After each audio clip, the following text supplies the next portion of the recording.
Assalamualaikum warahmatullahi wabarakatuh. Alhamdulillahirabbil alamin. Wassalatu wassalamu ala asrofil anbiya'i wal mursalin wa ala alihi washabihi ajmain. Asyhadu an la ilaha illallah wa asyhadu anna Muhammadan abduhu wa rasuluh.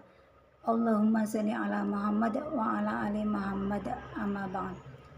Ibu-ibu yang dirahmati Allah, marilah kita senantiasa memanjatkan puji syukur kehadirat Allah Subhanahu wa taala yang telah melimpahkan rahmat, hidayah dan inayahnya kepada kita semua, sehingga sampai detik ini kita masih diberi kesehatan dan kemampuan untuk melaksanakan puasa di bulan yang penuh berkah ini.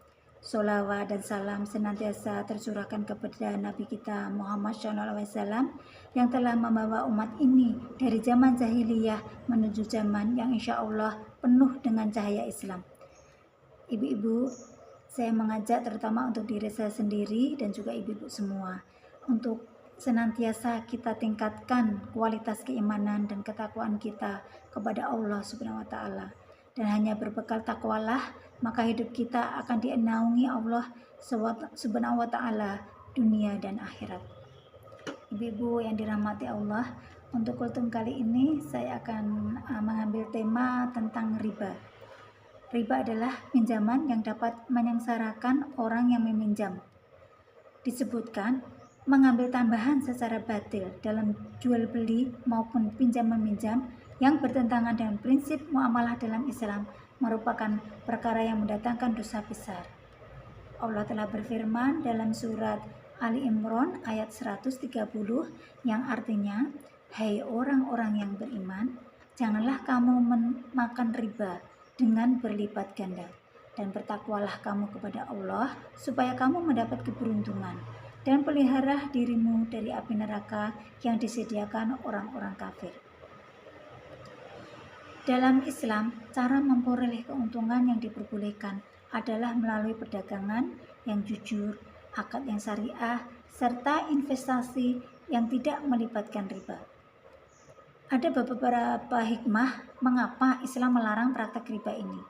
Yang pertama, dosa riba seperti berzina dengan ibu kandungnya.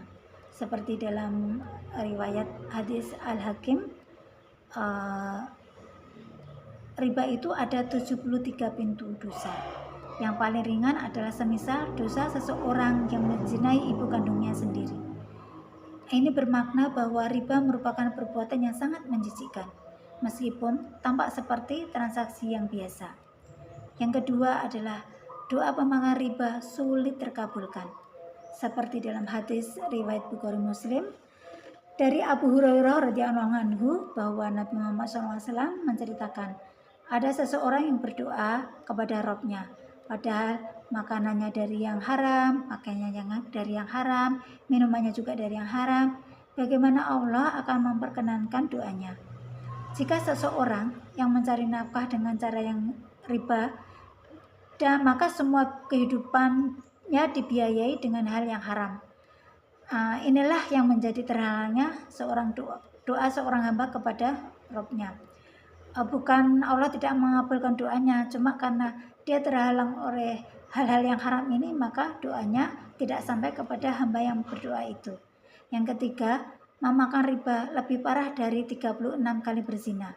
Ini diriwayatkan dalam hadis riwayat Ahmad, yaitu 1 dirham yang dimakan oleh seseorang dengan transaksi riba, sedangkan dia mengetahuinya, lebih besar dosanya daripada melakukan zina sebanyak 36 kali. Dan yang keempat, hilangnya keberkahan di dalam hartanya. Sesuatu yang didapat dari cara yang riba dan batil, itu semua hartanya haram, maka akan kehilangan semua keberkahannya. Ibu-ibu muslimah yang dirahmati Allah, jika kita telah terlanjur dalam praktek riba, segeralah untuk bertobat dengan yang sebenar-benarnya. Adapun langkah-langkah yang bisa kita lakukan adalah, yang pertama adalah sebisa mungkin menjauhi pinjaman yang berbunga. Kalaupun kita terpaksa meminjam, maka carilah bank yang sudah dengan sistem syariah. Hindari bank-bank konvensional, apalagi pinjol. Kemudian yang kedua, berpindahlah ke ekonomi syariah yang lebih berkah dan sesuai dengan hukum Islam. Kita pelajari akad-akad keuangan Islam seperti murabahah, jual beli, mudarabah, bagi hasil, musyarakah, kemitraan, dan ijarah, yaitu sewa menyewa. Dan yang ketiga, meningkatkan takwa kita kepada Allah, karena rezeki yang halal lebih berkah daripada riba yang tampaknya menguntungkan. Semoga Allah memberikan kemudahan, kesabaran, dan ketetapan hati untuk menjauhi riba. Demikian ibu-ibu kultum dari saya. Bila ada salah, saya mohon maaf yang sebesar-besarnya. Semoga ada manfaatnya. Nasun minallah wa fatun qarib wa basyiril mu'minin. Wassalamualaikum warahmatullahi wabarakatuh.